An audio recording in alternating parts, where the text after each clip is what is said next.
Bueno, buenas tardes para todos. Presentarme antes de comenzar con esta charla. Para todos aquellos que no me conocen, mi nombre es Jaime Rodríguez, soy presidente de San Juan Bursátil y socio de Portfolio Finanzas. A su vez, me toca en esta oportunidad ser coordinador para la filial de Cuyo del IAEF, junto a una mesa de conducción, a los cuales agradezco a todos que hayan permitido, con el trabajo de todos, que hoy estemos reunidos acá. Fundamentalmente agradecer al trabajo incansable de Teresa Medauer, que se encuentra tras cámaras. Bien. Segundo, agradecer a todos los participantes, agradecerles a todos ustedes que hoy hayan tomado algunos minutos para que desde el IAEF les podamos contar un poco mediante Gustavo Reyes, a quien voy a presentar en unos minutos, sobre las perspectivas macroeconómicas de la Argentina. En tercer lugar, agradecer a nuestros sponsors, a Javen Sociedad Anónima, a San Juan Bursátil y a Stoller, que gracias al aporte de los sponsors es que podemos llevar adelante todo este tipo de actividades que tanto esfuerzo conllevan. Y finalmente ya presentar a nuestro participante, a nuestro speaker de hoy, a nuestro economista Gustavo Reyes. El problema que tengo con Gustavo es que tengo que presentar a alguien que no necesita presentación, pero de todos modos el protocolo dice que debo presentarlo y así lo vamos a hacer, Gustavo. Gustavo Reyes es economista es licenciado en Economía por la Universidad Nacional de Cuyo, tiene maestrías en Economía tanto de la Universidad de Itela como de la Universidad de Londres, es profesor universitario, además es el economista en jefe para el Lideral en la filial de Mendoza, y bueno, ha participado en diversos cargos, seminarios y papers, y Gustavo, bueno, es un reconocido economista de la zona que mes a mes nos trae un análisis de la coyuntura económica y de la coyuntura de Mendoza y regional en particular. Así que sin más preámbulos, los voy a dejar en las manos de este excelente speaker, que además es muy buen tenista, es decir, lo más importante de todo lo anterior es que juega muy bien al tenis. Así que Gustavo, te dejo con toda la audiencia y atentamente vamos a estar escuchándote, y sobre el final nos volvemos a unir unos minutitos en la ronda de preguntas, ¿bien? Que entiendo que van a ser muchas. Perfecto, bueno, muchísimas gracias Jaime por la presentación. Por suerte ya terminó el día de Roland Garros, así que vamos a hablar de economía, no vamos a hablar de tenis. Han quedado ya todos los argentinos afuera con la derrota ayer de Schwarman.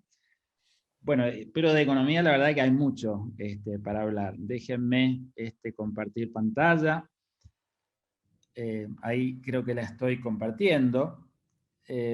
Básicamente, como dijo recién Jaime, vamos a tratar de ver un poquito cómo sigue la economía argentina, básicamente de acá a las elecciones. El gobierno, yo les diría que tiene un solo objetivo en el campo económico, que es llegar obviamente lo mejor posible para las elecciones, y todo, absolutamente toda la política económica está en función de eso. Entonces, hay que pensar que todas las acciones que van a hacer el gobierno, que están haciendo y que van a hacer en estos meses que quedan para las elecciones, ese es su objetivo. Y la pregunta es si, bueno, tiene suficientes recursos, digamos, para llegar bien a las elecciones o lo mejor posible. Déjenme un poquito contarles qué es lo que vamos a ver para entender esto. Primero es cómo está el mundo, digamos. Vamos a ver que hay excelentes noticias del mundo, y como siempre hay algún warning, algún cisne negro que puede aparecer. Tuvimos el mes pasado alguna noticia mala en el mundo, hoy precisamente también otra noticia con la inflación de Estados Unidos. Vamos a dedicar también algún temita algún tiempo a este tema porque, como vamos a ver enseguida, puede ser muy relevante esto para la dinámica que puede tener la economía argentina.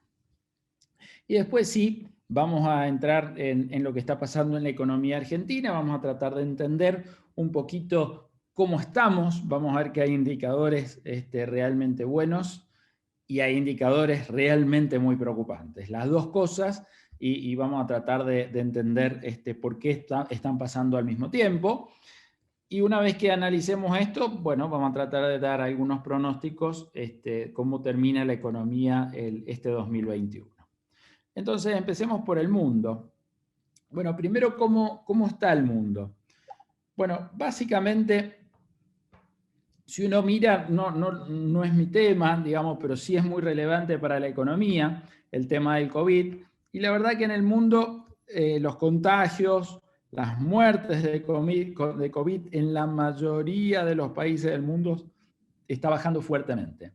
Algunos tuvieron segunda ola muy violenta, otros también tercera ola, pero un poco por el confinamiento en algunos países, por fuertes testeos y sobre todo con las llegadas de vacunas, uno ve que sobre todo en las principales economías del mundo están cayendo muy fuerte los contagios y también empiezan a caer en algunos países vecinos también. ¿Esto qué implica? Bueno, la verdad que la correlación entre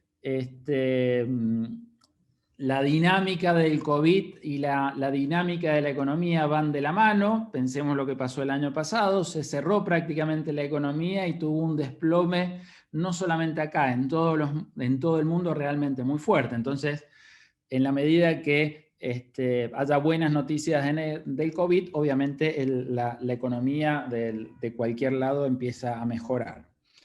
Miren, acá tenemos un indicador de Google. Esto tiene que ver con los celulares que llevamos en el bolsillo y con la movilidad en lugares de comercio y de recreación.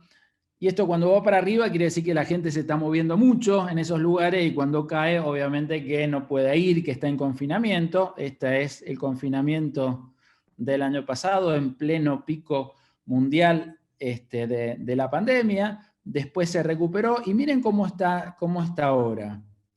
Este es Estados Unidos, que está acá son los países avanzados, esta es la zona del euro, y acá, bueno, India, que claramente no está saliendo, pero la verdad que el mundo y en general los países avanzados, la verdad que están ya no normal, no totalmente normal, pero una situación bastante mejor. Hablábamos recién del torneo de tenis en París, de Roland Garros. Se está jugando con público, no público a full, pero sí con público, lo cual es una novedad realmente muy buena y cierta forma, nos muestra que de cierta forma están volviendo todo a la normalidad de a poco. Y esto no es otra cosa que cómo está la economía, indicadores de actividad económica. Fíjense, obviamente, la fuertísima caída del año pasado. Empezaron a moverse más, empezó a salir el mundo del confinamiento y la economía empezó a recuperarse. Es la producción global, que están acá, si ustedes quieren, países medianamente grandes y desarrollados. Todos, absolutamente todos van para arriba, no todos, fíjense que ya que pasaron el numerito de 100, que es el nivel que había en el momento antes de la pandemia. ¿Cómo está nuestra región? Bueno, bastante parecida, digamos, tuvo una crisis brutal allá por el segundo trimestre del año pasado y después se recuperaron todos. ¿Ah? ¿Dónde estamos nosotros? Bueno, que estamos acá somos nosotros, ¿sí?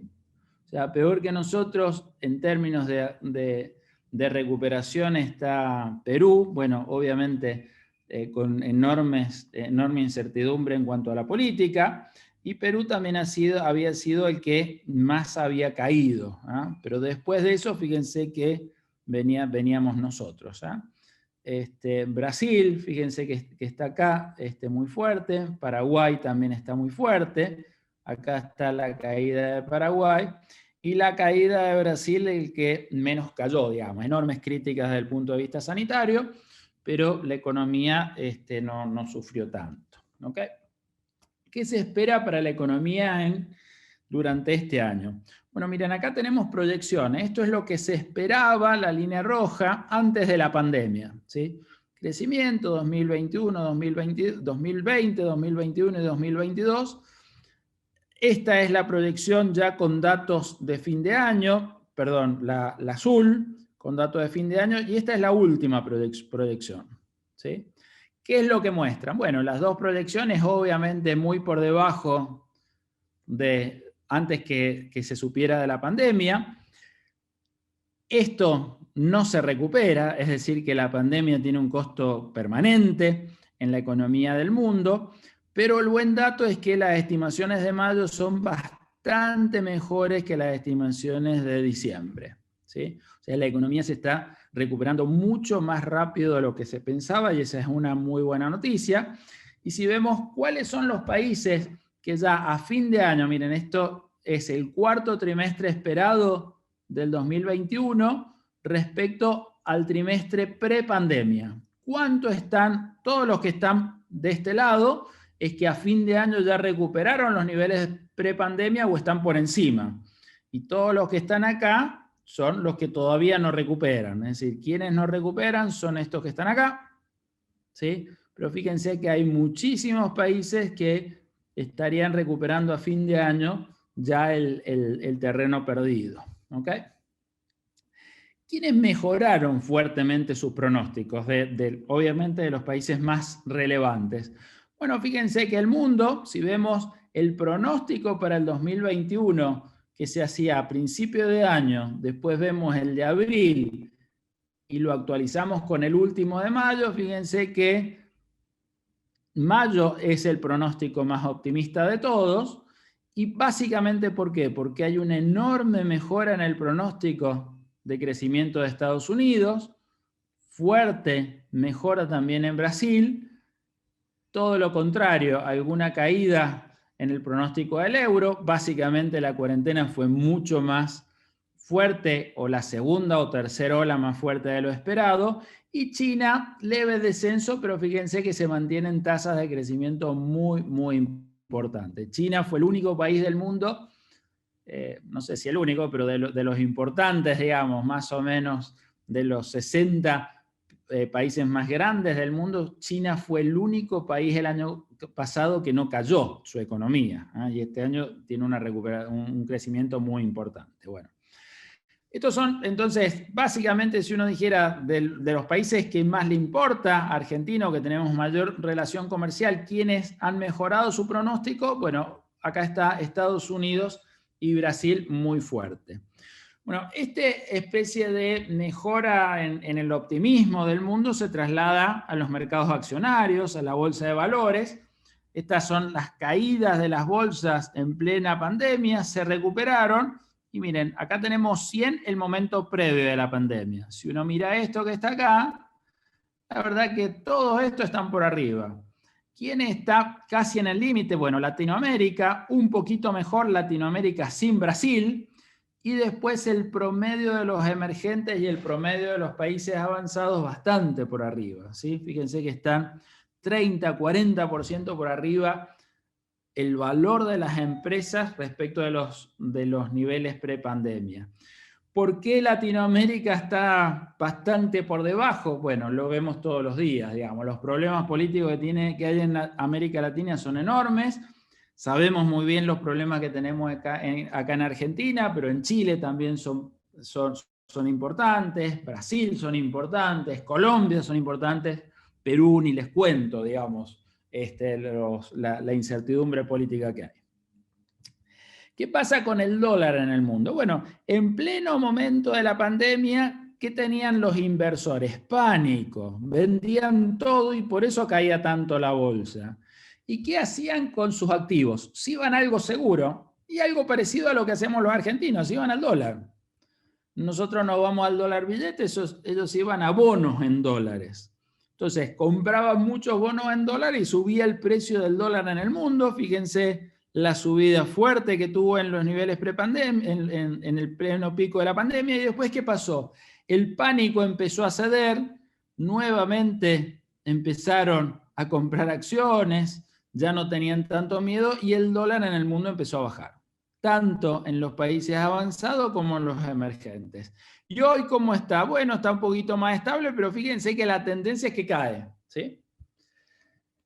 Vamos a verlo en detalle, pero cuando el dólar en el mundo sube, ¿qué es lo que pasa a las cosas que tienen precios en dólares? Bueno, generalmente cuando el dólar sube, las cosas que tienen precios en dólares caen.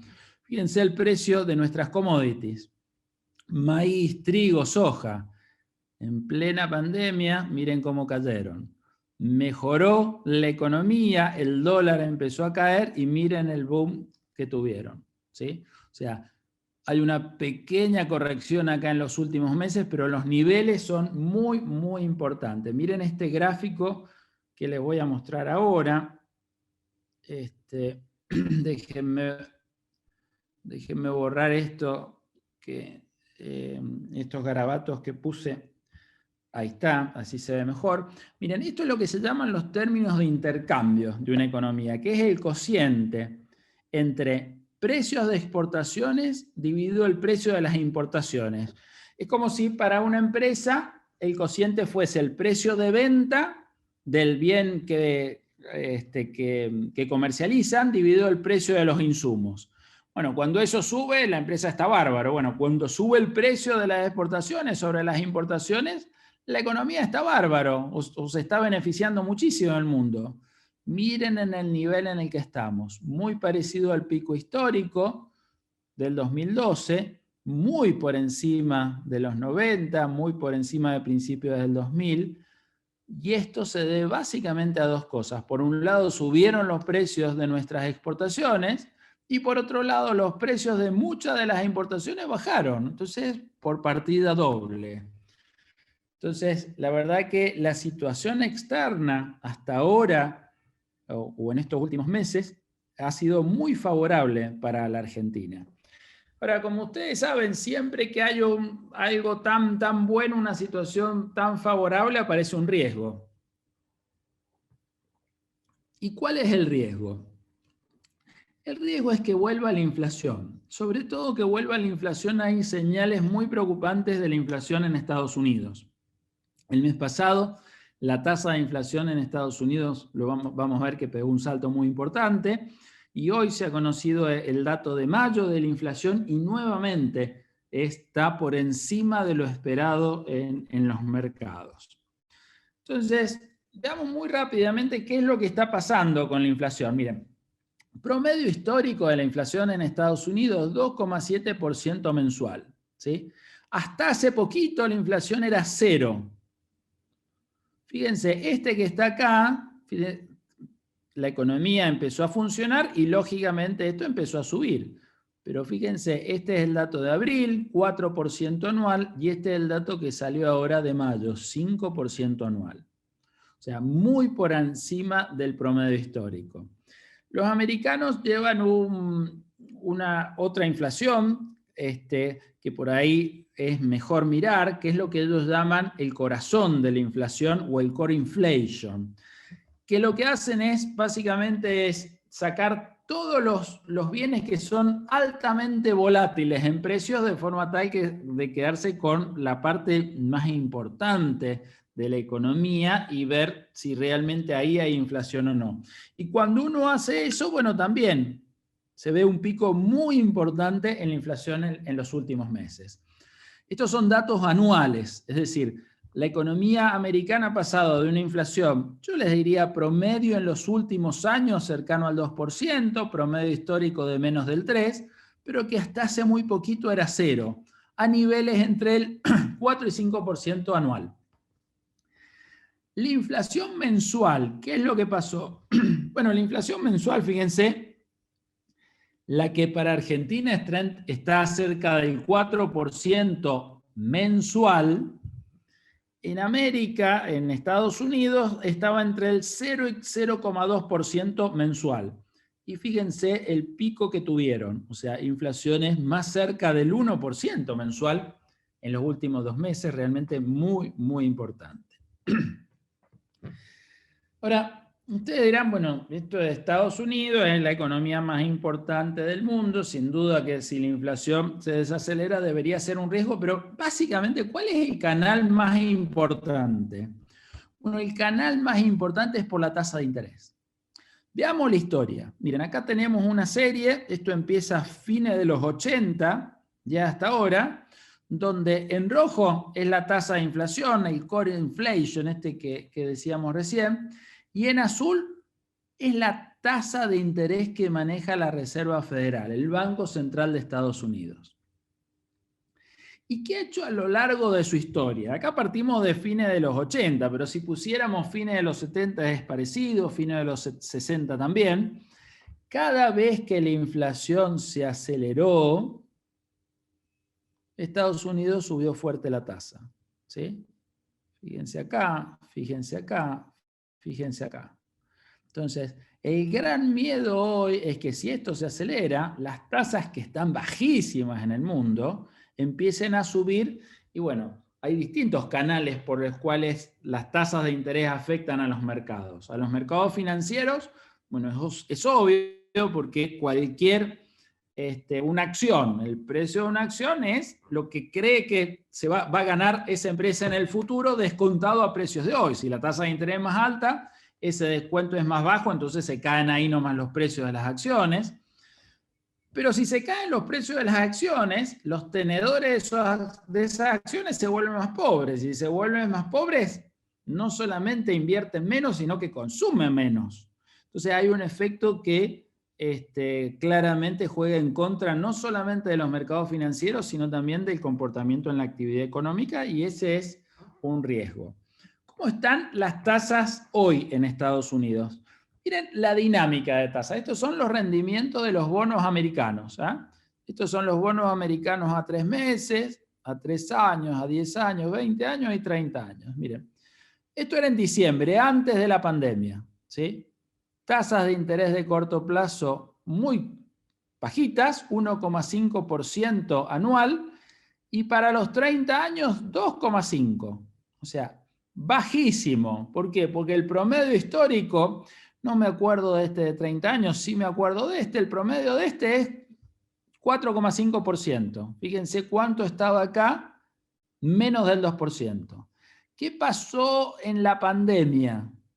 Las tasas se cayeron, se desplomaron, prácticamente cero, y esta, fíjense, endeudarse al gobierno americano a 30 años, apenas un poquito por encima del 1% anual. O sea, tasas muy bajas, básicamente porque, bueno, fuerte inundación obviamente de dólares para tratar de paliar la crisis. ¿Dónde estamos hoy? Bueno, los bastoncitos en verde es donde estamos hoy. Las tasas de corto, fíjense que no han cambiado. Estas son las que básicamente tienen más influencia la Fed o el Banco Central Americano. Eso todavía no ha cambiado, pero sí empezaron a subir las tasas de largo plazo. La de 30 años subió, 20 años subió y 10 años subió. Las tasas de largo subieron, siguen siendo bajas, pero han subido. Miren la dinámica de las tasas de 10 años. Acá tenemos desde el 2018. Fíjense, estaban en el 3%, bajaron, llegaron en plena pandemia bajísimas al 0,5% y acá subieron y acá estamos hoy, 1,5, 1,6% a 10 años. ¿Okay? ¿Por qué puede estar aumentando la inflación en Estados Unidos? Bueno, miren lo que esperaba, no el mercado, sino el Fondo Monetario para la economía de Estados Unidos este año, pero a fines del año pasado. Esperaba que la economía americana este año fuera a crecer 3%. ¿Qué esperaba el mismo Fondo Monetario? No en octubre, sino a principios de este año. No esperaba que creciera 3%, sino ya esperaba que creciera 5%, que es un número muy importante para Estados Unidos. El último informe del Fondo Monetario es del mes de abril, que mostraron las estimaciones del Fondo Monetario para el crecimiento de Estados Unidos en el 2021. En enero decían que iba a crecer 5%. En abril, más del 6%. O sea, mejoraron las estimaciones muchísimo. O sea, la economía americana hoy está volando, volando, volando. Tengo un amigo cuyo hijo está en primer año de la universidad allá y trabaja, tiene algunas changuitas para tener algunos pesos y trabaja en estos deliveries, digamos, de comida para la casa. Bueno, en los últimos 2 meses le han mandado ya 2 veces de cartas felicitándolo y aumentándole el sueldo. ¿Esto se lo hicieron a él? No, absolutamente a todos los amigos que están en lo mismo. Los sueldos están aumentando fuerte, el empleo está aumentando fuerte, la economía está volando en Estados Unidos. ¿Okay? ¿Por qué mejoraron estas expectativas de crecimiento en Estados Unidos y que empezara a expandirse tan fuerte? Bueno, miren, acá tenemos el déficit fiscal de muchísimos países, algunos países emergentes y otros países avanzados. Acá tenemos el 2020 en rojo, año de fuerte crisis. Entonces, ¿qué tiene que hacer el sector público en una época de crisis? Tratar de ayudar y levantar a la economía, y es bueno en ese momento de generar déficit para tratar de suavizar la caída en la economía, y de hecho todos lo hicieron. Fíjense, todos los bastoncitos rojos en niveles muy, muy altos. Vean Estados Unidos, 15% de déficit. En Argentina el déficit fiscal en el año pasado fue cerca de 10 puntos de déficit. O sea, tuvieron un déficit muchísimo más alto que nosotros. Claro, ellos tienen financiamiento, nosotros no. Si quieren, después en las preguntas hablamos de eso. ¿Pero qué pasó en 2021? Bueno, en 2021 la economía se empezó a recuperar. Y si se recupera la economía, ¿qué es lo que haríamos en cada una de nuestras familias o de nuestras empresas? Y en los años malos seguramente acudimos a los ahorros para suavizarlo. Pero en los años buenos tratamos de recomponer esos ahorros y por lo tanto de gastar menos que nuestros ingresos. Estados Unidos no, fíjense, déficit del 2021 casi igual que el del 2020. O sea, siguen impulsando muy fuerte a la economía, que ya tenía un nivel de impulso extraordinariamente alto como consecuencia de la crisis del año pasado. ¿Se espera que haya un recalentamiento en la mayoría de las economías del mundo? Bueno, sería raro, ¿no? Porque cayeron tanto, si bien hoy todas están recuperando, pero que recuperen tan rápido y que encima se recalienten es raro. Miren, acá tenemos la mayoría de los países emergentes, y esto es lo que se llama el gap del PBI, que es la actividad económica, cuánto está hoy respecto de su potencial. Cuando esto es mucho más alto que esto, la economía se recalienta. Fíjense, ninguna está por arriba.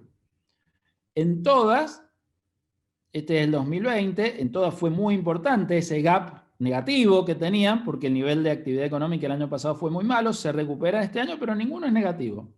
Vamos a los países avanzados. Miren Estados Unidos. O sea, el nivel de gap claramente se revierte, la economía está creciendo, podría empezar a estar creciendo por arriba de su potencial, y eso que significa obviamente presiones inflacionarias. Entonces, en la medida que la inflación se mantenga en rangos superiores al 2,5% anual, bueno, ¿qué es lo que se espera? Que el Banco Central haga lo que hizo siempre, que suba las tasas de interés. Ahora, si sube las tasas de interés, las tasas en Estados Unidos empiezan a ser más altas, entonces los capitales se pueden empezar a ir a Estados Unidos buscando esa mayor rentabilidad, y por lo tanto el dólar se fortalece en el mundo. Y si el dólar se fortalece en el mundo, bueno, esto podría ser un nuevo cisne negro. O sea, ¿cuál es la definición un poco de cisne negro? Bueno, un evento que tiene poca probabilidad, pero si ocurre, las consecuencias pueden ser muy importantes. Ejemplo de un cisne negro, bueno, lo tenemos, el COVID. ¿Quién esperaba que el COVID fuese como fue? casi nadie seguramente. Pasó y la verdad fue terrible. Bueno, si aumenta fuerte la tasa, si aumenta fuerte la inflación en Estados Unidos y el Banco Central sube abruptamente las tasas, el efecto puede ser sin duda muy fuerte. ¿Por qué? Porque toda esta plata que hoy está alimentando a los mercados emergentes se iría a Estados Unidos, habría devaluaciones en los países emergentes, y no solamente eso, el precio de las commodities que hoy vuelan, porque justamente el dólar es relativamente barato, si el dólar se encarece, el precio de los commodities se puede desplomar, y este actual viento de cola que hoy tiene la Argentina desde el frente externo puede cambiar abruptamente. Déjenme ver un ejemplo histórico. Miren, acá está la inflación de Estados Unidos a fines de los 80, fines de los 70 y principios de los 80.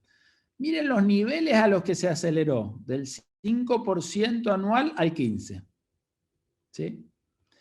¿Qué hizo la Reserva Federal? Lo que decíamos recién. Si subía la inflación, subía la tasa de interés. Y subieron las dos, miren. Esa es la tasa de corto plazo de la Reserva Federal y esa es la tasa de largo plazo. ¿Sí? Y miren los niveles. Esta llegó a 19%. ¿Cuánto es esta hoy? Esta hoy es 0,3%. Miren al nivel que llegó. Esta llegó al 15%. ¿Esa cuánto es hoy? 1,5%. ¿Sí? O sea, niveles de tasas realmente muy importantes hubieran en los 80. Pero la verdad es que en economía no es tan importante la tasa de interés nominal. Lo importante es la tasa de interés real, o sea, descontada la inflación. Vamos a verlo enseguida. ¿Cuál creció más? ¿La tasa de interés esta de corto plazo o la de largo plazo? Bueno, en general las tasas de largo plazo son más altas que las de corto. Fíjense hoy, esta es 1,5 de largo y esta es la de la FED 0,3. Entonces, en general, si uno hace la diferencia de tasas, lo que se llama el spread entre la tasa de largo y la de corto, esa diferencia es positiva. Fue positiva, pero cuando empezaron a aumentar las tasas, como la Reserva Federal maneja más la de corto subió más rápido y esto se volvió negativo. ¿Qué quiere decir esto? Que los bonos de corto plazo subieron más la tasa de interés y por lo tanto los precios de los bonos de corto plazo son los que más sufrieron. ¿Sí? En segundo lugar, yo decía recién que lo relevante desde el punto de vista del empuje o no de la economía no es la tasa nominal, sino neta de inflación. ¿Sí? Miren las tasas netas de inflación. Acá las tenemos, muy cercanas al 0% acá. ¿Y cuándo se volvieron positivas? Y básicamente a partir de acá se volvieron positivas. Ahora, miren, acá se volvieron positivas. Y acá es cuando realmente empezaron a bajar la inflación. O sea que para bajar la inflación las tasas tienen que ser positivas, muy por encima de la inflación. Acá subieron, pero no subieron por encima de la inflación. Recién cuando subieron por encima de la inflación empezaron a bajarla. ¿Ok? Ya vamos a ir a ver cómo estamos hoy. ¿Ah? Déjenme borrar un poquito estos garabatos. ¿Qué es lo que pasa cuando suben las tasas en Estados Unidos? Lo que decíamos recién. Cuando sube la tasa de Estados Unidos se empieza a fortalecer fuertemente el dólar. Miren el dólar. Estaba barato, sube la tasa en Estados Unidos, se volvió muy fuerte el dólar. ¿Por qué? Porque todos los capitales se fueron a Estados Unidos. Al irse a Estados Unidos, ¿qué es lo que pasó? El dólar se fortaleció y los precios en dólares se desplomaron. Miren las commodities de Argentina. Le pusimos 100 cuando estábamos acá, ¿sí? Antes que empezara a fortalecerse el dólar. De ahí en más se fortaleció el dólar y miren lo que pasó con el precio de la mayoría de las commodities. Se desplomó, ¿ok? Perdónenme un segundo, estoy teniendo un problemita acá con la computadora. Ya sigo, no sé qué es lo que pasa. A ver. Ahí está, ya lo solucioné. Acá tenemos un resumen. Miren lo que tenemos acá. Acá tenemos el precio de las commodities, cómo se desploma. a medida que se fortalece el dólar en el mundo. ¿Y qué causó esto? La suba en las tasas de interés. La tasa de interés pasó del 8% al 16%, se duplicaron. ¿Pasó alguna vez más? Esto decíamos que era a principios de los 80, fines de los 70, principios de los 80. ¿Pasó alguna vez más? Sí. 96-2001. Miren lo que pasó con el dólar en el mundo. Subió fuerte, precio de las commodities se destruyó. ¿Se acuerdan qué pasó acá con el 2001, no? Enseguida lo vamos a ver. ¿Pasó alguna vez al revés? ¿Qué sería al revés? Y que el dólar en el mundo se debilite y el precio de las commodities vuele. Claro que pasó.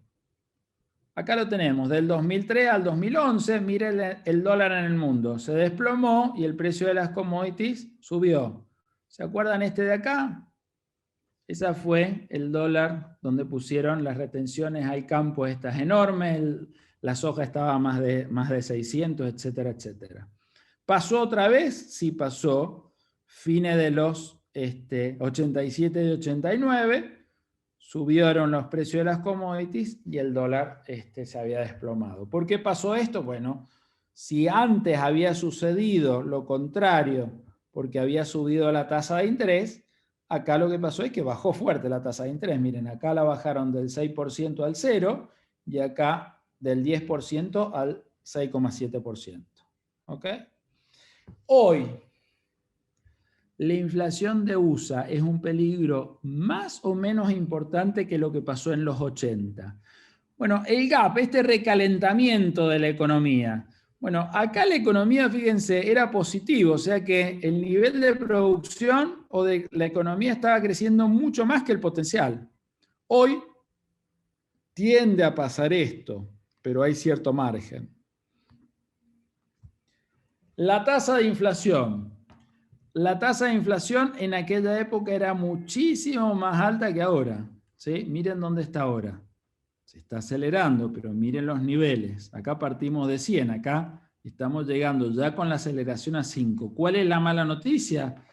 Bueno, la buena es que hay menor inflación. La mala es que se ha duplicado muchísimo más rápido, porque acá se duplicó en todo este tiempo. Acá se duplicó en una cuestión de meses. 3. Tasas de interés. Las tasas de interés de las que partieron acá estaban entre el 6 y 8%. 6 de corto, 8 de largo plazo. Y subieron fuertemente. Acá hoy está muy baja las tasas de interés, o sea que hay más margen para subir las tasas. Esa es una buena noticia. Pero recién dijimos que la tasa de interés nominal no es tan relevante. Lo relevante es la tasa de interés real. Entonces, cuando le sacamos la inflación, miren dónde estamos. En aquella época teníamos tasas de interés por encima de la inflación. Hoy tenemos tasas de interés tan bajas que son mucho menores que la inflación. Entonces, la verdad es que hoy hay una mayor necesidad de subir las tasas. ¿Qué pasó cada vez que Estados Unidos subió fuerte las tasas? Acá tenemos algunos años. Enseguida lo vamos a poner, el año que empezó a acelerarse la inflación y subió, y acá los años siguientes. Pero básicamente quiero que vean los periodos. No pensemos en Estados Unidos, pensemos en Argentina. Estos años fueron los años que Estados Unidos subió la tasa de interés. ¿Qué nos pasó a los argentinos en el 89? Bueno, no les puedo ver la cara, así que no sé la edad que tienen, pero bueno, si tienen más de 40 años, seguramente algo se acuerdan. Si tienen menos de 40 años, seguramente se los contaron. 89 fue el año de la hiperinflación en Argentina. 95 fue el año del efecto tequila, donde la convertibilidad casi vuela por los aires y no voló por los aires por 2 semanas. 2000 fue el año anterior al 2001 y en el 2001 sí voló por los aires la convertibilidad. Y 81 fue el año donde lo que voló por los aires fue la famosa tablita de Martínez de Oz. Crisis terribles. Acá el gobierno se tuvo que ir por adelantado. Acá se alcanzó a salvar esta crisis, pero acá el gobierno se tuvo que ir al poquito tiempo. También el gobierno tuvo que dejar el poder, y acá parte de la explicación, sin duda, de la caída de los militares tuvo que ver con la crisis que se generó en el 81 con la ruptura de la tablita de Martínez de Oz.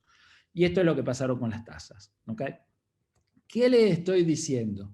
Este escenario internacional, que es absolutamente favorable para la Argentina, tiene un cisne negro, que se llama tasa de inflación en Estados Unidos.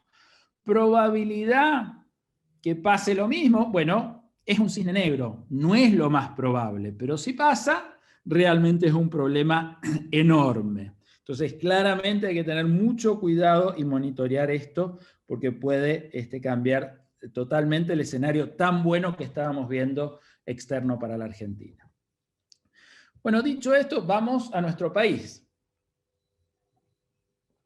¿Cómo está hoy la economía argentina? Bueno, miren. Acá tenemos la evolución de la bolsa de valores. Esto está en dólares por el contado con liqui y el precio de los bonos. Miren la bolsa. Miren el precio de los bonos, cómo se están recuperando. ¿En cuánto? No sé, últimas 4 semanas más o menos. ¿Sí? Reservas del Banco Central. Miren la recuperación. Depósitos en dólares. Después de una caída acá de nuevo, fíjense, se están recuperando los depósitos en dólares. Depósitos en pesos, neto de la inflación, bueno, hay alguna caída, pero la verdad que nada grave, y tienen una dinámica, si uno lo ve, después de esto, la verdad se han recuperado bastante.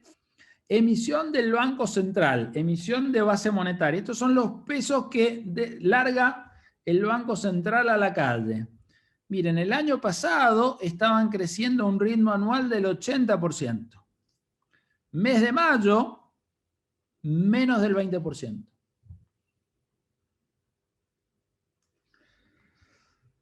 Evolución del gasto primario. ¿Esto qué es? Esto es el gasto público, el de la nación. Primario porque no tiene los intereses. Pleno momento de la pandemia, altísimo, pegó el salto con la pandemia, pero miren después. ¿Esto saben cómo se llama? El ajuste de Guzmán.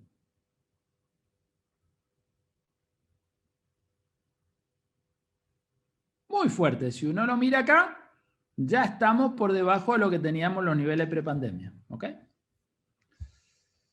Miren la actividad económica.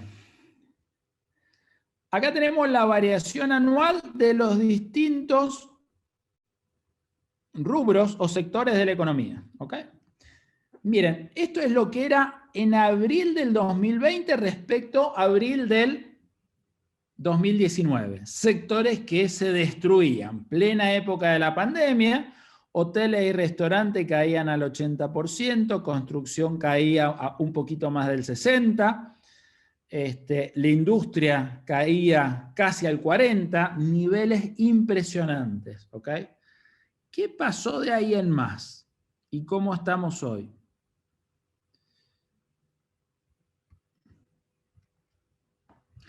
Todo esto empezó a ser así en todos.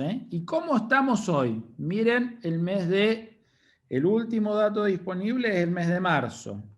Si uno mira los últimos meses, fíjense, estos son positivos, positivos, positivos, es decir, hay 1, 2, 3, 4, 5, 6, 7 sectores que ya están por encima de los niveles del año pasado. ¿Ok? Si uno mira, no sector por sector, sino miramos el total de la economía, estas eran las caídas que tuvimos en plena pandemia, y hoy si uno mira año contra año, estamos en niveles de crecimiento cerca del 7-8% interanual. Y vamos a tener más. ¿Sí? Ok. Ahora, déjenme profundizar la mirada. O sea, dimos un pantallazo y encontramos datos realmente muy buenos.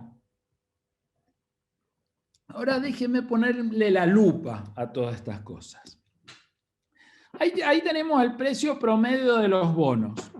Bueno, lo primero que uno tiene que decir, che, sí, se está recuperando, pero mirá de dónde vienen. Acá es cuando se hizo el canje. O sea, la pérdida fue brutal. Se está recuperando porque de una pérdida enorme. Siguen estando muy por abajo todavía de lo que perdieron. ¿Y qué pasa con la prima de riesgo país, que es un componente clave en ese precio de los bonos? Bueno, si miramos la prima de riesgo país de Argentina, fíjense, cuando hicimos el canje allá por agosto había llegado a 1000 puntos básicos, ¿sí? Hoy algo está cayendo, pero estamos en 1500. ¿Cuánto está el mundo, el promedio de los emergentes? Más o menos 300. O sea, estamos con un riesgo enorme, ¿eh? O sea que esto de acá no entusiasma mucho, claramente. Una mejora, bienvenido sea, pero la verdad que cuando uno mira los números que hay detrás, bueno, uno dice, bueno, esto no es que sea tan fantástico. Miren la bolsa.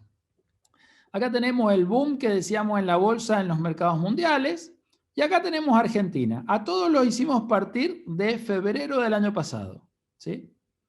Entonces, uno mira eso y uno dice, wow. O sea, acá hay recuperación, acá le fue muy mal, pero miren esto, es muy importante. Ahora, dejen que no partamos de acá de febrero del año pasado. Partamos un poquito de antes que empezaron, bueno, iba a decir antes que empezaron los líos en Argentina. O sea, desde que yo nací, no sé, el diario, nunca lo leía, el diario el día que yo nací, pero seguramente ya había enormes líos, hace más de 50 años, siempre hemos estado en lío.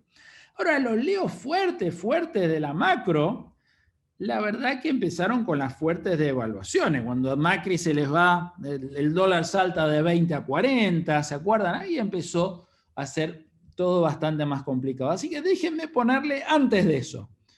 Y déjenme partir desde abril del 2017, que estaba más o menos tranquilo. ¿Dónde está el precio de nuestras empresas? Si en abril del 2017 era 100, hoy estamos en 50 y con esta recuperación. ¿Y el mundo dónde está? Y el mundo está en 140. O sea, lo que se ha perdido la Argentina es brutal. Entonces, bueno, ha recuperado un poquito, pero la verdad es que no es nada cuando uno lo mira en perspectiva a esto. Sigamos profundizando la mirada. Miremos la confianza del consumidor, ¿sí? Bueno, si uno mira esto, ¿dónde estamos hoy acá? La verdad es que venimos muy, muy mal. Estamos, yo les diría, fíjense, como en los peores momentos, o apenas un poquito mejor que en los peores momentos de Macri. ¿Ok? La devaluación. Bueno, la devaluación, si uno lo mira, bueno, ha bajado un poquito, porque antes estábamos acá, pero este número es la devaluación esperada en el mercado oficial por los mercados futuros. ¿Ah? Entonces el ROFEX. ¿Dónde está para dentro de un año? ¿Qué es lo que ve el mercado dentro de un año para el dólar oficial? Una devaluación del 50%. Es enorme. ¿Cuánto espera el mercado que sea la inflación el año que viene? 50%. ¿Sí? O sea, son números muy importantes. ¿Se acuerdan este grafiquito? Acá veíamos cómo estaban los países, cómo iban a terminar este año los países respecto de cuando empezaron la pandemia. Y decíamos que había muchos que iban a estar ya por encima de la pandemia. ¿Cuál es el último que está acá? Argentina. Nos va a faltar muchísimo a fin de año para recuperar el periodo perdido en la pandemia, pero con la diferencia que nosotros también habíamos caído 2018 y 2019. Déjenme borrar, así esto se ve un poquito mejor. Acá, ¿qué tenemos? Crecimiento per cápita promedio para 2022-2026 del Fondo Monetario, ¿sí? Y tenemos nuestros vecinos, ¿ok? Bueno, lo primero que uno diría, vaya a saber si esto se da en Perú con el lío que tienen, ¿no? Pero bueno, es problema de los peruanos. Déjeme mostrarle qué quieren decir. Ahí está Argentina. De todos estos, apenas por arriba del de Ecuador, pero de los más flojos de todos, sin duda. ¿Qué quiere decir? Que en este periodo Argentina en términos per cápita solo se espera que pueda crecer 1%. Bueno, para eso es clave mirar estos numeritos. ¿Qué significa este 30? Este 30 para Uruguay significa que si Uruguay crece a este ritmo, le va a llevar 30 años duplicar su nivel de PBI. ¿Cuánto nos va a llevar a nosotros si crecemos a este ritmo? 76 años. ¿Qué quiere decir esto? Que la mayoría de ustedes, y yo mismo, si mantenemos este ritmo de crecimiento, no vamos a poder ver duplicar el tamaño de la economía en Argentina, porque vamos a estar muertos. Sin embargo, si estuviéramos en Uruguay, bueno, y tenemos suerte y vivimos 30 años más, podríamos verlo. Y nuestros hijos, en caso cerca de 20 años, podrían ver hasta cuadruplicar el PBI que hoy tiene la Argentina, si tuviéramos el crecimiento de Uruguay. Pero si mantenemos el crecimiento que tienen, bueno, mis hijos probablemente tampoco puedan ver duplicar, porque si tienen 20, bueno, ojalá lleguen a 96, pero es muy difícil. ¿Ok? Todos estos gráficos que reflejan expectativas, lo que va a pasar, lo que se ve que viene. Entonces la pregunta es, che, ¿y los gráficos estos que mostramos al principio, de esos primeros indicadores, por qué no han generado optimismo? Bueno, veámoslo. ¿Se acuerdan de este gráfico? Que la economía había caído, se había desplomado y estaba creciendo a niveles del 8%. Bueno, esto, escúchenlo bien para los próximos 3 meses.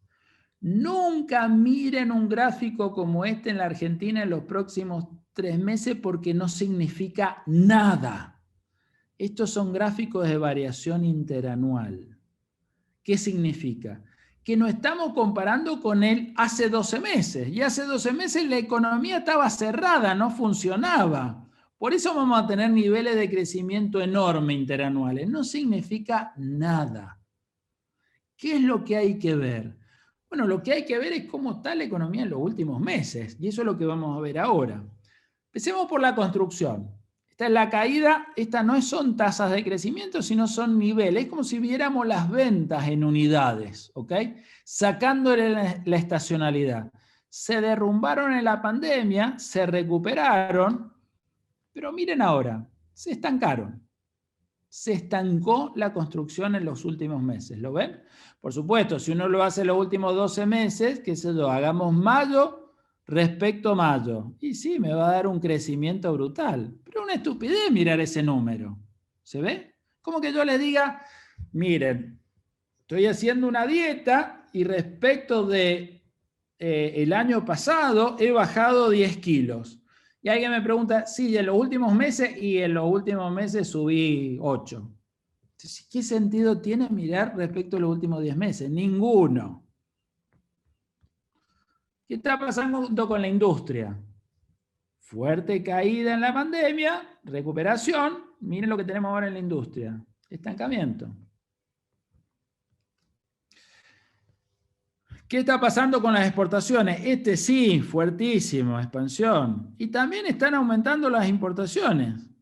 Pese a los controles, pese a todas las trabas que pone el gobierno, están aumentando muy fuerte, porque claro, empiezan a ver al dólar barato. Entonces tratan de comprar todo lo que pueden a dólar oficial. ¿Qué pasa con los motores del consumo? Miren, acá tenemos los motores del consumo. ¿Cuáles son? Lo que pasa con los salarios, el empleo, los préstamos y la confianza del consumidor. Acá tenemos la dinámica. ¿Qué pasó con el salario? Bueno, el salario... este es el salario... no, esos son los préstamos, perdónenme. Los salarios son estos que están acá. Todavía no empiezan a recuperarse. ¿Qué está pasando con el empleo? El empleo es este que está acá. Hay una leve recuperación. ¿Qué está pasando con los préstamos? Sí, muy mal. Préstamos personales, muy mal. Y los que habían mejorado un poquito eran los préstamos con tarjeta, pero miren en el último tiempo. Se estancaron. Mala performance también. Confianza del consumidor. ¿Dónde tenemos la confianza del consumidor? Esta que está acá, ya la vimos. O sea, se estancó acá en el último mes, pero miren la tendencia. Complicada. Entonces, los motores del consumo, la verdad que nos parecen muy potentes. ¿Y qué está pasando con el consumo?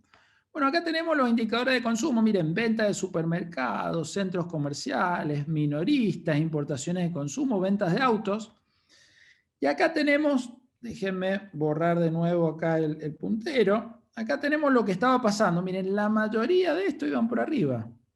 Miren los últimos meses. Se pinchó. Los últimos meses se pinchó. Se frenó la reactivación que estábamos viendo. Y si lo vemos para toda la economía, bueno, acá tenemos Argentina y Mendoza. Se frenó la reactivación en febrero y marzo. ¿Qué pasó en mayo? Abril estuvo estancado. ¿Qué pasó en mayo? Bueno, en mayo ya tuvimos 9 días de confinamiento. Entonces la movilidad de las personas, miren cómo cayó. Cayó mucho más en Mendoza que en el promedio de Argentina. ¿Y qué pasa cuando las personas no se mueven? Y la economía funciona muchísimo menos. La experiencia de Argentina, de Mendoza y del mundo el año pasado fue clarísima.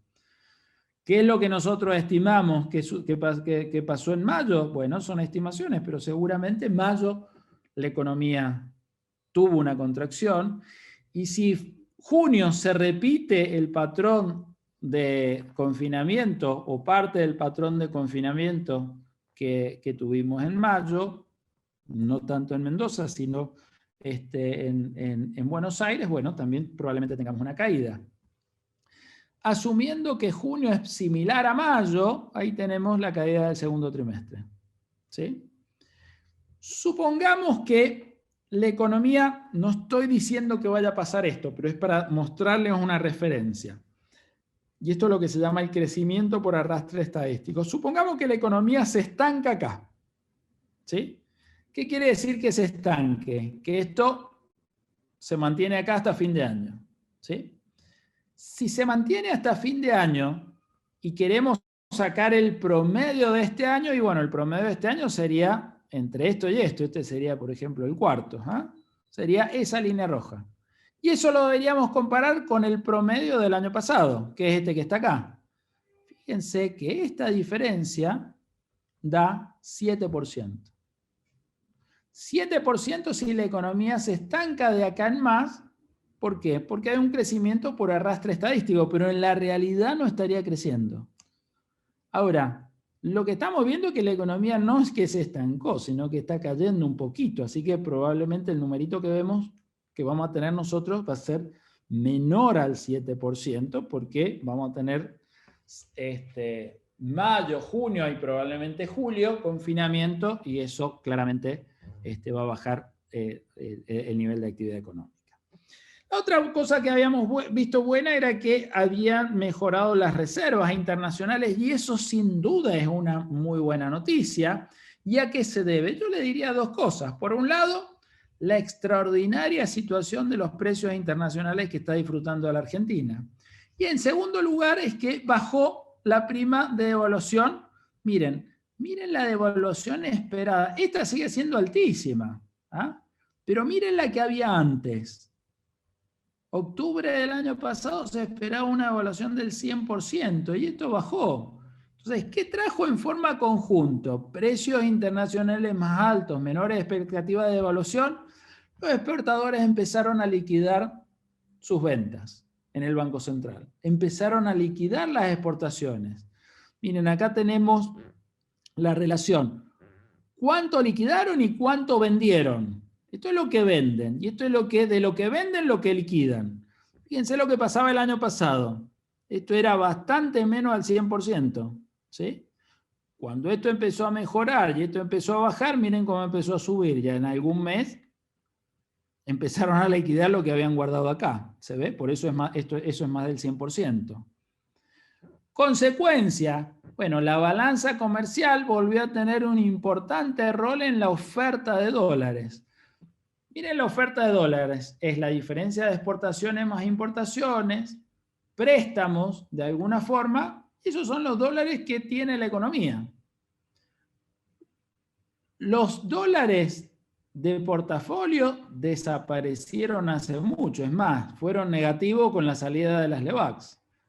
De acá para atrás eran positivos, acá fueron negativos. Los otros préstamos también son negativos. Entonces, ¿qué quedaba de dólares? Quedaban las exportaciones netas de las IMPO, pero miren lo que pasaba a fin del año pasado, con el bastoncito verde. Casi eran cero, porque no liquidaban nada. Mejoraron los precios internacionales, bajó la expectativa de evaluación y miren los bastoncitos verdes cómo subieron, muy fuerte, de 400 millones de dólares mensuales a casi 2.000. Entonces el total de oferta, fíjense cómo empezó a ser positivo. ¿Lo ven? Ahora, esto es la oferta. ¿Qué pasó con la demanda de dólares? Bueno, la demanda de dólares colapsó. ¿Por qué colapsó? Porque turismo no hay. Y porque el dólar de atesoramiento, con todos los impuestos que puso el gobierno, lo volvió carísimo. Y fíjense, acá se llegaron a comprar 4.000 millones por mes. Miren estos bastoncitos de compra de dólares oficiales por parte de la gente. Cero, inclusive algún mes fue negativo. Entonces la demanda de dólares prácticamente desapareció. Mejoró la oferta de dólares con una demanda planchada. El Banco Central, como la oferta de dólares fue mayor que la demanda de dólares, el Banco Central compró la diferencia y gracias a eso mejoraron las reservas del Banco Central. ¿Ok? Pensemos en los próximos meses, ¿sí? De acá a noviembre, más o menos. Bueno, ¿seguirá pasando esto? Bueno, la verdad es que al campo le quedan por liquidar 15.000 millones de dólares, ¿sí? ¿Seguirá liquidando cuando se acerquen las elecciones? Bueno, solo Dios lo sabe, pero mira lo que está pasando. La liquidación de divisas del campo empieza a caer. Por otro lado, ¿cuánto es la devaluación del dólar todos los meses? Miren, a principio de año el Banco Central estaba devaluando al 5% mensual. ¿A cuánto devalúa ahora? Menos del 1,5% mensual. Si ustedes ven esto, ¿se apuran a liquidar? ¿O dicen, bueno, lo mantendrán bajo, pero esto jamás puede ser con una inflación cercana al 4%? Tarde o temprano esto no va a durar. Es más, ¿qué dicen los mercados de esto? Si uno se fija qué dicen los mercados a futuro de esto, estas son las devaluaciones esperadas por el ROFEX. Miren, más o menos 2,5 hasta las elecciones, pero miren después de las elecciones. Salta 3 y ahí va subiendo la escalerita, mayo 6% mensual. Entonces, si se espera que de acá a las elecciones sea bajísimo, pero después de las elecciones haya una devaluación bastante más alta que la que hay ahora, bueno, la verdad es que quizás podamos empezar a ver en algún tiempo nuevamente retención de exportaciones. Sigamos pensando a futuro. Estamos empezando el invierno. Los cierres de la economía, estas pequeñas cuarentenas o confinamientos, no sé cómo se llaman, ¿terminaron? Y uno diría que no. Atraso tarifario. Miren cómo están las tarifas. Esto es cuando asumió Macri, cuando dejó, se va Cristina. Esto es con las PASO. Miren, esto es en la convertibilidad. Precios regulados sobre IPC. Si esto era 100, el atraso de tarifas llegó a ser del 70%, ¿lo ven? Se recuperó parte con Macri, hasta que perdió las PASO. De ahí en más, miren la dinámica, de 40, hoy estamos en 30, casi igual a cuando Cristina dejó el gobierno en 2015. Si tenemos esto, más cierres, probablemente esto va a seguir hasta las elecciones y lo más probable es que esto siga bajando. Que suban un poquito, pero mucho menos que la inflación, por lo tanto esto va a seguir bajando. Y encima, como vienen las elecciones, uno pensaría que iban a gastar un poquito más. Entonces, ¿esto qué implica? Más gasto público, porque son más ayudas a empresas. ¿Esto qué implica? Más subsidios. ¿Y esto qué implica? Obviamente más subsidios. Esta historia que vimos acá difícilmente continúa con esta dinámica los próximos meses. Tasa de inflación. Bueno, estamos en un nivel enorme.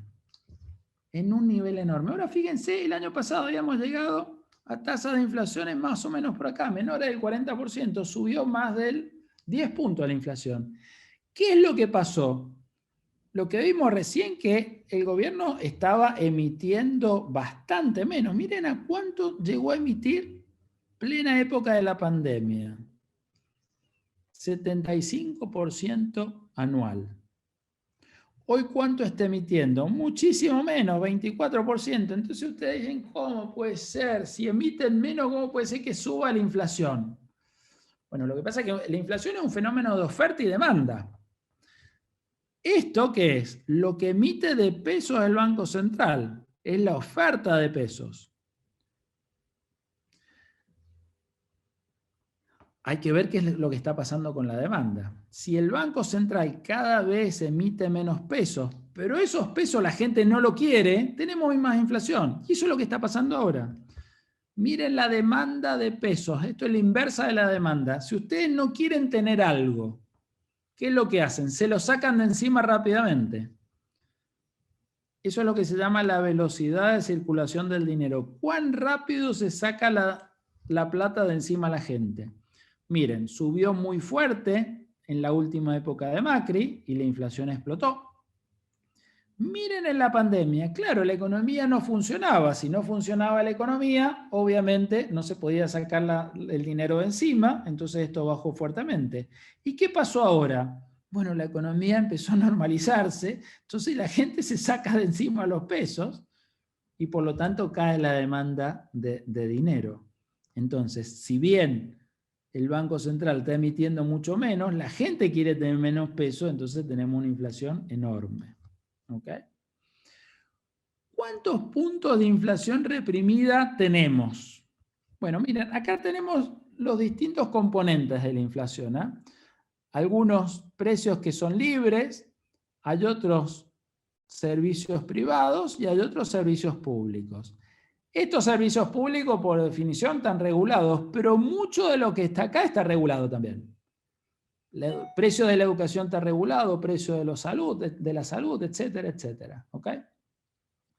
Miren la evolución de los precios libres. Están creciendo al 60%. La inflación está creciendo al 46%. ¿Okay? La diferencia, bueno, que son, obviamente tiene que ver esta represión de precios con estos precios regulados, fijados, controlados, como quieren llamarle ustedes. ¿Okay? La otra parte de la represión tiene que ver con el dólar. Miren, está barato y el dólar. Acá tenemos más o menos una tablita para darnos una idea en el tiempo de cuánto vale un dólar. Todo esto está a precios de hoy, ¿sí? El dólar oficial de hoy está en 100, un poquito mayor que el promedio, pero fíjense, en plena crisis del 2012, que estaba a 4, valuado a precio de hoy sería 165. ¿Ok? ¿Cuánto estaba el dólar oficial a precios de ahora en octubre del año pasado? Bueno, estaba menos que ahora, pero cuando uno le saca la inflación, se podían comprar más dólares a precios oficiales, 108. Es decir, que viene cayendo esto porque está devaluando muy poquito el Banco Central. El dólar libre, ¿dónde estamos? Bueno, en octubre a precios de hoy, ¿se acuerdan que llegó a 200? Bueno, a precios de hoy actualizado sería 222. está a 155, es bastante menos ahora, e inclusive menos que el del 2002, y bastante por arriba del promedio histórico. ¿Qué nos dice esto? Que el dólar no es que está barato. O sea, el dólar sin duda está caro porque el nivel de lío que tenemos y de incertidumbre está caro. Pero la verdadera relación no la tenemos que ver de cuánto valía en el tiempo y en estos líos que tuvimos en Argentina, sino si estamos caro o barato respecto de otros países. Si nos comparamos con los precios del Big Mac, del McDonald's, ajustado como se tiene que ajustar, el dólar está atrasado cerca de un 20%. ¿Sí? Ahora, si tratamos de hacer esto un poquito más general, no miramos solamente el Big Mac o en realidad el cuarto de libra con queso para compensar el efecto Moreno cuando congeló el precio del Big Mac, sino miramos la mayoría de los precios de McDonald's, es decir, no solamente estos dos sándwiches, los otros sándwiches, las papas fritas, el sándwich, la Coca-Cola, etcétera, etcétera, y hacemos lo mismo con Burger King. Y esto lo hemos comparado con Estados Unidos e Inglaterra. Bueno, el dólar estaría atrasado entre un 30 y un 20%. ¿Sí? O sea que el dólar oficial, que estamos viendo a 100, bueno, la verdad que está un poquito atrasado. No tanto como para llegar al blue o al contado con liqui, de 160, sino más o menos en el medio debería estar. ¿Ok? Cuando hacemos la cuentita teniendo en cuenta esto y este atraso del dólar, ¿cuánta es la inflación reprimida? ¿Cuánto deberían subir la inflación para compensar esta inflación reprimida? Cerca de 20 puntos. ¿Sí? O sea que tenemos una inflación enorme, pero en realidad debería ser 20 puntos más alta. ¿Ok? Si por los cierres del COVID, atraso de las tarifas, cercanía de las elecciones, esta dinámica es muy difícil continuar en el tiempo, bueno, esta dinámica de cada vez emitir menos también va a ser difícil continuar en el tiempo, y más si se tiene en cuenta la deuda del Banco Central. Miren, las LELIQs, ya las LEVAX no existen, pero sí los pases. Si uno contabiliza todo esto en términos de la base monetaria, ¿en cuánto estamos? Una base monetaria y media representa. Y miren la tasa de crecimiento, es fuertísima. ¿Qué hicieron? Bueno, lo que emitieron, gran parte de lo que emitieron, lo sacaron del mercado endeudándose, por eso bajó esto. Pero esto genera una emisión monetaria también alta. ¿Por qué? Porque genera intereses. Y esos intereses se pagan con pesos. Y para que esos pesos no estén en el mercado, el Banco Central vuelve a endeudarse y esto vuelve a subir. Entonces es una dinámica peligrosa que si pensamos en los últimos 2 o 3 años sabemos que hay que tener mucho cuidado con esto. ¿Ok? Básicamente, ¿qué es lo que les he tratado de mostrar? Bueno, que algunos indicadores son muy buenos de la economía argentina, pero para nada parecen que vayan a permanecer en ese estado en los próximos tiempos. ¿Qué esperamos que pase de acá a las elecciones? Bueno, las 4 variables macro que más seguimos nosotros en términos de pronóstico es actividad económica, inflación, dólar. Vamos a la primera. Hoy la economía está estancada, ¿sí? Y la verdad, ¿qué va a tener? Va a tener fuerzas contrapuestas de acá a las elecciones. ¿Por qué? El precio de la soja creemos que va a seguir alto, salvo este cisne negro que suceda de Estados Unidos, que esperemos que no.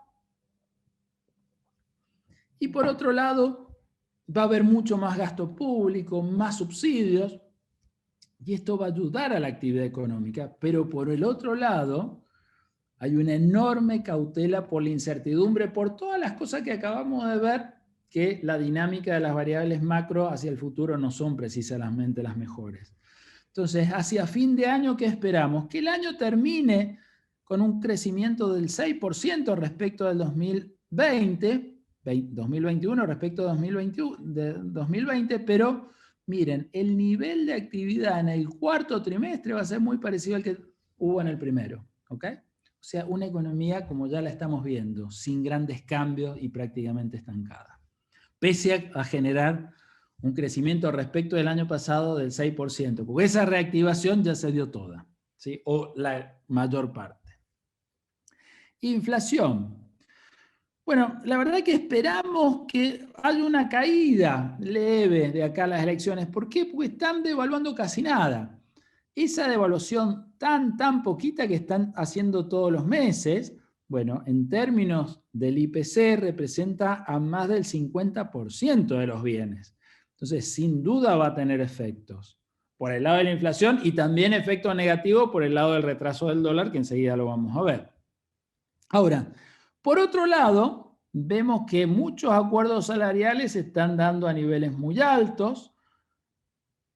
Los comerciantes tratan de recuperar terreno y mejorar los márgenes en la medida que pueden, y el gobierno cada vez impone más controles a las importaciones. ¿Y eso qué es? Mayores precios acá. Probablemente vamos a tener algún sacudoncito en el blue antes de las elecciones. Entonces esto va a jugar en contra. ¿Qué vemos cómo va a terminar el año? Con una inflación cercana al 47-50% anual. Pero en términos mensuales, al menos hasta las elecciones, esta inflación del 4% debería empezar a bajar. ¿Cuánto? Bueno, 3% podría bajar, quizás un poquito menos, ¿eh? Y después vamos a ver cómo sigue. Y cómo sigue va a depender de muchas cosas, pero una muy importante es cuánto se atrasa el dólar. La verdad es que el dólar oficial, próximos 2 meses van a seguir liquidando, ¿sí?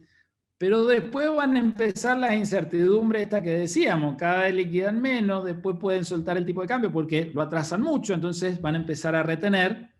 Entonces, vamos a ver a dónde termina. Nuestras expectativas que en el año el dólar oficial, el mayorista, crezca, pero bastante menos, fíjense, entre 10, 15 puntos menos que la inflación. Dólar libre, bueno, el Banco Central ha estado acumulando, gracias a esta situación internacional, reserva en los últimos 6 meses, y esto es como que le da municiones para poder afrontar alguna turbulencia que pueda haber antes de las elecciones. ¿Será suficiente? Bueno, en principio creemos que sí, que más o menos, digamos, no es que se fije, queda clavado el dólar libre ni mucho menos, pero sí evitar, sí el Banco Central podría evitar saltos, ¿ok? Entonces, la brecha esta que estamos viendo difícilmente se reduzca, pero uno no esperaría, al menos de acá de las elecciones, esas brechas que tuvimos que superaron largamente el 100%. Eso de acá a las elecciones no lo estamos viendo. Y todo esto si no se da ninguno de los cisnes negros. El primer cisne negro que decíamos, bueno, la inflación, lo vimos con bastante detalle. Segundo cisne negro, de nuevo, muy rápido para terminar. ¿Qué es un cisne negro? Se lo decía al principio, un evento que nadie espera, alta probabilidad que ocurra, pero si ocurre es un problemón, digamos.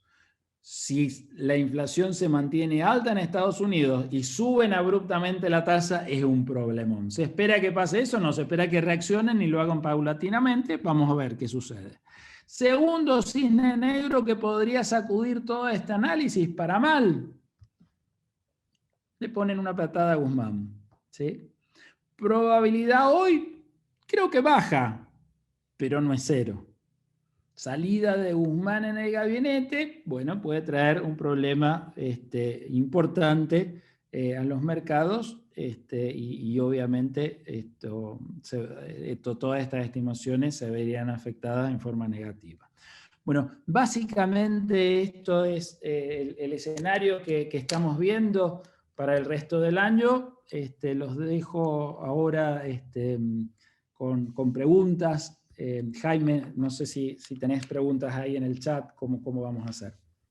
Sí, Gustavo, bueno, primero agradecerte nuevamente la presencia y la charla, como siempre, muy esclarecedoras, y empezamos con algunas de las preguntas que me fueron dejando a medida que iba la charla en el chat, e invito a todos aquellos que quieran hacer consultas que las vuelquen en el chat y se las vamos pasando inmediatamente a Gustavo, ¿no?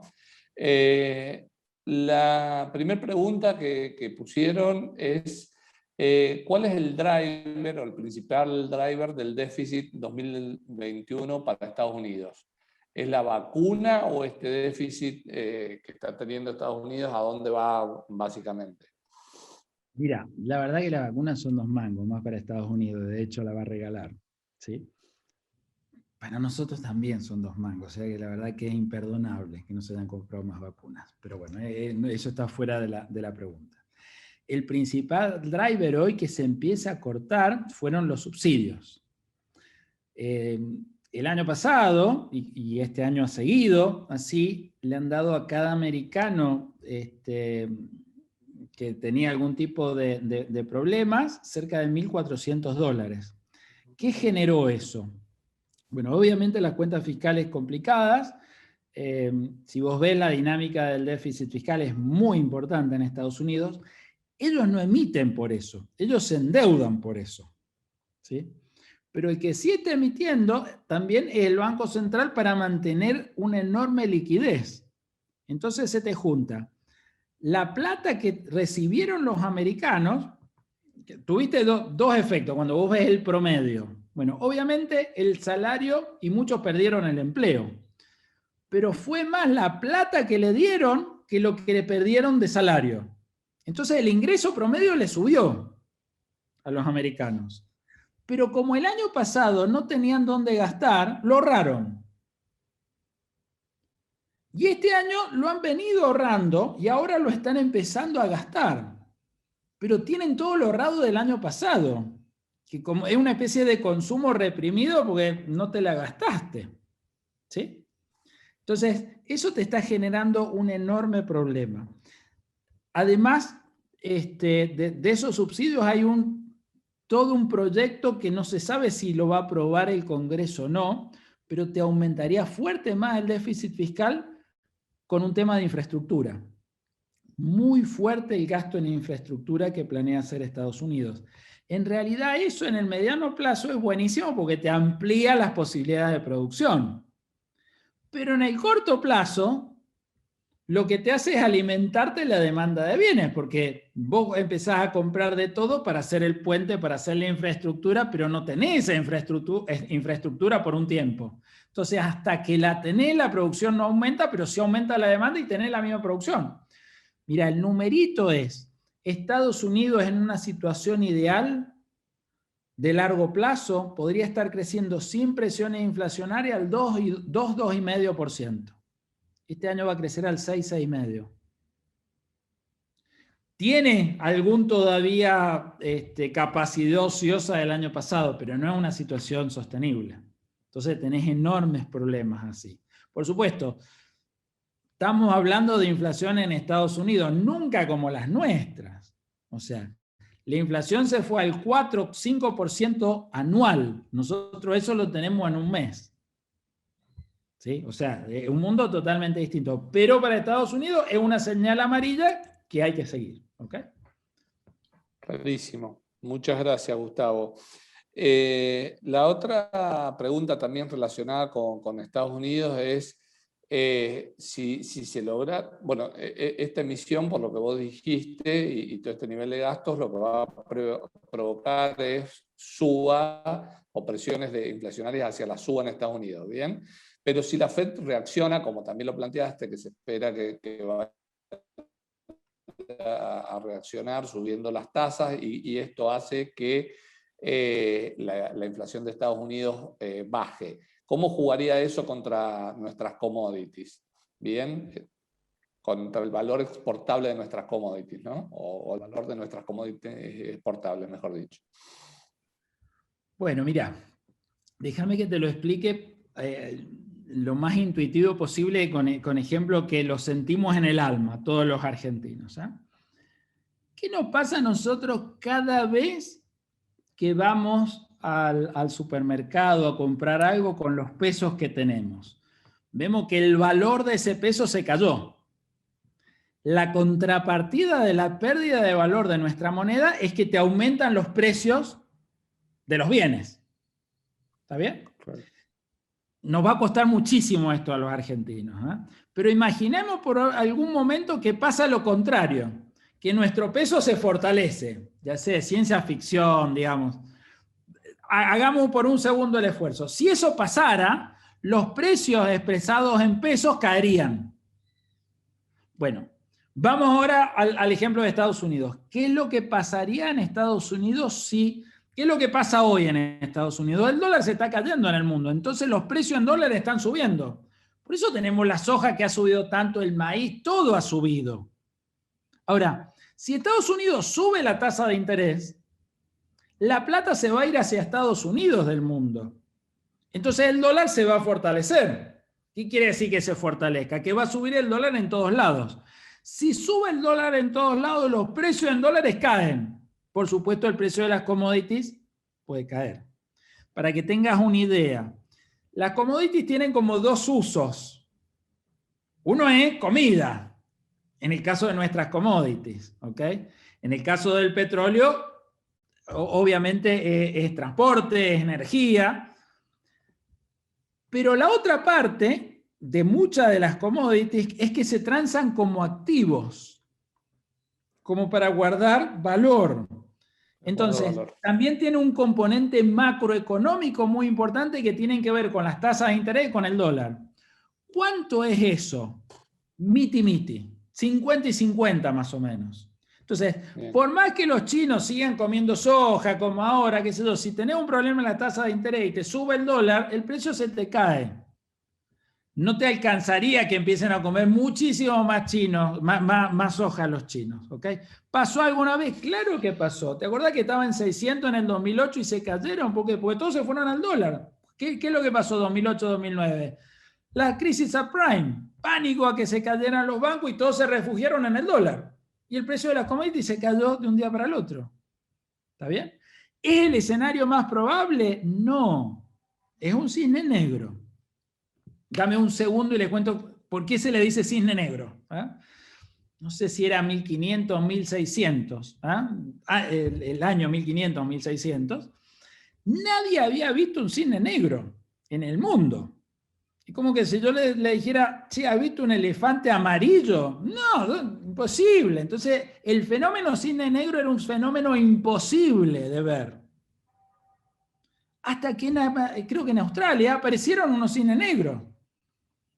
Entonces, ¿en qué quedó? Que el cisne negro es algo muy difícil que pase, pero si pasa es todo un shock. El COVID es el mejor ejemplo. ¿Era posible que tuviéramos una pandemia como la que hemos tenido ni en la peor película más fantasiosa? Ahora, ¿la probabilidad era cero? No, no era cero, por supuesto, pero era bajísima. Pero pasó. O sea, lo que te estoy diciendo es que es muy probable que Estados Unidos esto trate de llevarlo, pero ojo, hasta ahora no lo está llevando. Entonces, hay una luz amarilla de warning. Si sucede, la verdad que el precio de las commodities podemos tener un problema. Lo cual complicaría aún más la situación de Argentina, ¿no? Con precio de las commodities bajando por la lógica entrada de dólares, y ahí engancho con lo otro. Por lo que vos, ya viniéndome a Argentina, ¿no? Por lo que vos planteaste, el gobierno o la política económica del gobierno está a medias hecha bien. Es decir, algunas cosas se lograron manejar, se recuperaron algo de reserva. Ya sabemos con qué costos de atraso de tarifa y demás, pero se logró recuperar algo de reserva, se logró reducir algo de gastos, no se ve que esto pueda tener una continuidad a futuro, siendo que tenemos elecciones inminentes y todo el gasto que hoy el gobierno sigue haciendo por causa de la pandemia, COVID y demás. Ahí la pregunta vendría a ser esta. Hoy la única fuente de financiamiento que está teniendo el gobierno es vía presión impositiva, cada vez más complicada con una actividad cayendo, o financiamiento del Banco Central, que luego es esterilizado vía pases o LELIQs, que genera un costo cuasi fiscal altísimo. Por otro lado, tenemos los organismos de crédito internacional con los cuales se estaría negociando. Con resultados inciertos de cara a futuro. ¿Cuál crees vos que va a ser el panorama? ¿El gobierno realmente se va a poner ortodoxo para poder renegociar con los organismos de crédito y así poder salir a tomar financiamiento? Y en ese caso, ¿qué alternativas son las que ves para futuro? Mira, de acá a las elecciones, al gobierno solo le interesa ganar las elecciones. Correcto. Si los organismos internacionales te ayudaran a ganar las elecciones, seguramente ya habría acuerdo. Pero lo que ve el gobierno es que los organismos internacionales no le van a dar un mango para las elecciones. Es más, le puede jugar en contra. Sí, le van a pedir ajustes, digamos. O sea, condicionalidad. Si va a un banco, te dice, che, ¿cómo me vas a pagar? Te doy plata, pero al menos decime cómo te voy a pagar. Es lo mínimo que te puede preguntar, ¿o no? Correcto. Este no es que te va a dar plata, te va a decir, bueno, pues me tenés que pagar ahora, bueno, no me pagué ahora, pagame más adelante, pero decime cómo me va a pagar más adelante. Entonces, en ese sentido no veo, la verdad, muy difícil un avance antes de las elecciones. Después de las elecciones, es todo un dilema. Y la verdad que es una enorme incertidumbre porque tenés muchos frentes. Si el gobierno pierde, puede recapacitar y decir, bueno, vamos al fondo, tratemos de hacer un plan para calmar las expectativas, o puede radicalizarse. O sea que es un escenario casi dicotómico. Si gana, gane o pierda, digamos, es muy difícil de definir, ¿ah? O sea, pero si la sensación del gobierno es que le fue bien o le fue mal, si le fue mal es esa, si le fue bien, la verdad que va a decir, che, ¿por qué voy a cambiar si me fue bien? Y como vemos, esto no es sostenible. O sea, una inflación del 1,5% mensual con una inflación del 4%, sabemos que es imposible, ¿eh? Como tapar el sol con las manos, o sea, en un escenario no sostenible. Así que ahí también tenemos un problema. Si pierde, déjame volver al escenario anterior, que no te lo dije, pero creo que es muy importante. Hay un problema complicadísimo. Hoy el gobierno tiene muy poca credibilidad. Fíjate que cosas que dicen, o sea, la verdad que dicen tantas cosas y se cree muy poco. Si ves los márgenes de credibilidad son bajísimos en casi todas sus figuras. Ahora, si pierde, le quedan 2 años de gobierno sin credibilidad. Es muy difícil. Entonces, es muy largo el camino, sí. Entonces, la verdad que el escenario post-elecciones es bastante complicado. Y ahí tenés un poco la génesis de lo que trataba yo de mostrar en la charla. Tenés indicadores buenos, pero nadie le da bolilla. Sí, bajaron el déficit. ¿Por cuánto tiempo? Bajaron la emisión monetaria. ¿Por cuánto tiempo? Acumularon reserva. ¿Por cuánto tiempo? Ahora te va a bajar un poquito la inflación. ¿Por cuánto tiempo? O sea, las cosas fundamentales, la verdad que no has hecho mucho. Todas esas cosas tienen que ver con que tuviste una situación externa muy favorable, que difícilmente, por lo que estamos diciendo de la inflación en Estados Unidos, se mantenga en esos niveles, aunque que no baje brutalmente, pero en esos niveles es muy difícil. Y de las cosas, a ver, bajó el déficit fiscal, es cierto. ¿Cómo lo bajaste? No hiciste obras y le bajaste a los jubilados. Sí, tuviste la economía virtualmente cerrada. Claro, ¿y cuán sostenible en el tiempo es eso? Lo podés hacer, sí, pero digamos, tarde o temprano sabes que no lo podés sostener eso, es complicado. Las cuentas fiscales mejoraron gracias a la inflación, porque pisaste esto que te estoy diciendo, los ingresos subieron por la inflación. Entonces, un sistema que te mejora con una inflación, y para que te mejore necesitas una inflación cercana al 50%, por definición no es un sistema estable, tenés muchas cosas para hacer. ¿Se podrían hacer? Por supuesto que sí. Lo vimos recién, la situación externa de Argentina es fantástica, la situación fiscal ha mejorado mucho por todas estas cosas, que es el momento ideal para hacer un plan. Claro. A ver, pero si no lo querés hacer, no lo... Ahí empieza a jugar la política. Como siempre empezamos a tener definiciones que dependen muchísimo de la política. Sí, sí, la verdad que sí. Bueno, Gustavo, vamos a ir cerrando. La verdad que nuevamente es súper clara tu charla, tu explicación. Tendríamos para hacerte preguntas hasta las 10 de la noche, pero en ánimo de ser respetuoso con tu tiempo y de todos los asistentes que nos han sido fieles hasta el último minuto. Vamos a cerrar esto agradeciéndote nuevamente. Seguramente te vamos a estar convocando en breve desde el IAEF, porque es un placer tenerte en estos encuentros y nuevamente agradecerle a todos los socios de IAEF y a todos los participantes que hoy nos acompañaron esta tarde junto a Gustavo Reyes. Gracias, Gustavo. Bueno, un placer que me hayan invitado. Muchísimas gracias. Gracias, buenas tardes. Buenas tardes y saludos para todos. Que anden muy bien. Muchas gracias. Chau, Hasta chau. luego.